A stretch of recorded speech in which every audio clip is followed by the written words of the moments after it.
بزرگان محترم اور برادران عزیز، حق تعالی شانہ نے نبی اقدس صلی اللہ علیہ وسلم کے ذریعہ سے جو ہمیں دین عطا فرمایا ہے، یہ دین عالمی دین ہے، اور اس میں تمام انسانوں کے اور تمام مخلوقات کے حقوق کو بیان کیا گیا ہے۔ حضرت تھانوی رحمۃ اللہ علیہ کا ایک مختصر رسالہ ہے حقوق الاسلام کے نام سے، اس میں اللہ تعالیٰ کے حقوق، نبی اقدس صلی اللہ علیہ وسلم کے حقوق، صحابہ کے حقوق، یہ ساری تفصیلات اس کے اندر بیان کی گئی ہیں۔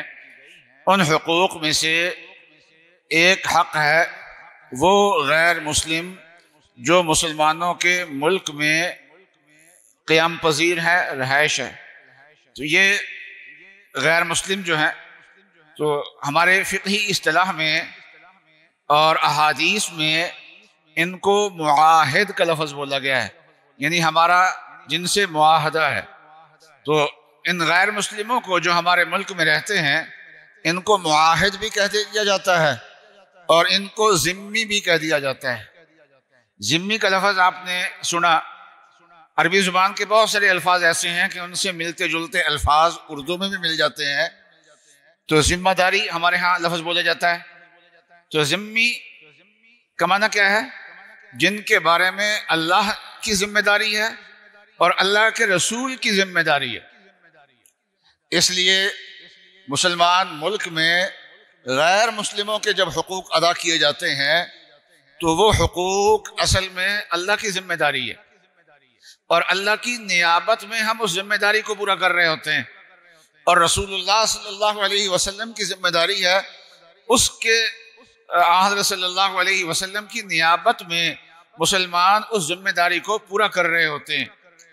اور ظاہر بات ہے کہ مسلمان کے نزدیک مسلمان خود بھی معاہدے کرتا ہے، مسلمانوں کی حکومتیں بھی معاہدے کرتی ہیں، لیکن ہمارے نزدیک سب سے زیادہ قابل لحاظ وہ معاہدہ ہے جو اللہ تعالیٰ کا ہے، جو ذمہ داری اللہ تعالیٰ نے لی ہے، اور جو ذمہ داری سرکار دو عالم صلی اللہ علیہ وسلم نے لی ہے۔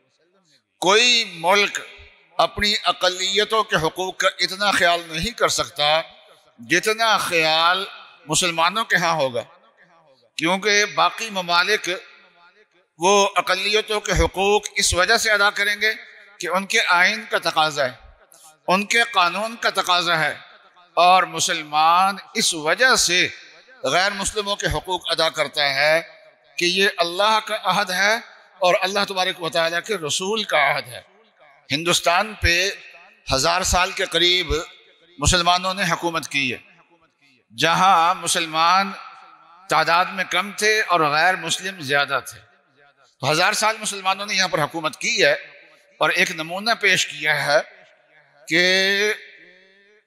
بادشاہوں کی ذاتی زندگی میں بدعملی ہو سکتی ہے، لیکن اس 1000 سال میں غیر مسلموں کے حقوق کا تحفظ، جتنے بھی حکومتیں مسلمانوں کی آئی ہیں تمام مسلمانوں کی حکومتوں نے تحفظ کیا ہے۔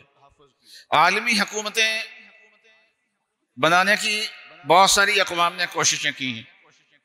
برطانیہ بہت پھیلا اور اس کی حکومت میں سورج نہیں ڈوبتا تھا، بڑی حکومت کی انہوں نے۔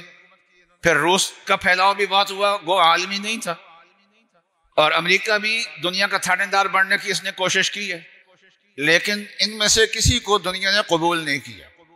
انگریز 200 سال یہاں نہیں ٹھہر سکا، جب وہ آ رہا تھا ابھی اس کے قدم جمے نہیں تھے کہ اس سے آزادی کی تحریک ہندوستان میں شروع ہو گئی تھی، اور ہندو اور مسلم نے مل کے آزادی کی تحریکیں چلائی ہیں، اور مسلمانوں نے 1000 سال حکومتیں کی ہیں۔ ان حکومتوں میں ہندوؤں کی طرف سے بغاوتیں ہوئی ہوں گی، بغاوت اور چیز ہوتی ہے اور آزادی کی تحریک اور چیز ہوتی ہے۔ تو عوامی تحریکیں برطانیہ کے خلاف تو چلی ہیں، لیکن مسلمانوں کے خلاف 1000 سال کے اندر نہیں چلی۔ تو یوں کہہ سکتے ہیں کہ عالمی حکومت جس میں تمام انسانوں کے حقوق کا تحفظ ہو، اس کی اہلیت صرف مسلمان کے پاس ہے۔ اور اب بھی دیکھ لیجئے، پاکستان بھی ہے ہمارے سامنے، اور انڈیا بھی ہمارے سامنے ہے. انڈیا اپنے آپ کو سیکولر کہلاتا ہے، تو وہاں تو تمام اقوام کے حقوق کا تحفظ زیادہ ہونا چاہیے، اور پاکستان اسلامی حکومت کہلاتا ہے. ریاستی سطح پہ اس نے ایک مذہب کو اختیار کیا ہوا ہے، ایک دین کو اختیار کیا ہوا ہے، تو یہاں حقوق تلف ہونے چاہیے. لیکن یہاں غیر مسلم امن کے ساتھ رہ رہے ہیں، ان کی عبادات بھی پرامن ہیں، ان کے کاروبار بھی پرامن ہیں، ان کی رہائش بھی پرامن ہے، اور پاکستان میں کسی جگہ کوئی مسئلہ نہیں. کچھ چیزیں ایسی ہوتی ہیں کہ وہاں اقوام عالم آج بھی کمپرومائز نہیں کرتی.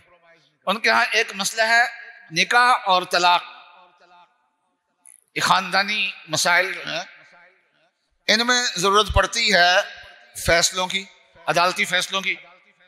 تو عدالتی فیصلہ مسلمانوں کے نزدیک وہ معتبر ہوتا ہے جو مسلمان کرے. تو اگر وہاں کی حکومتیں مسلمانوں کی یہ عدالتیں بنوا دیں اپنی حکومتی نظام کے تحت میں، تو مسلمانوں کے لیے بڑی آسانی ہے. جو عورت اپنے خاوند سے تنگ ہے اور خاوند اس کو طلاق بھی نہیں دیتا، وہ وہاں جا کے دعویٰ کر کے اپنا فیصلہ کرا سکتی ہے.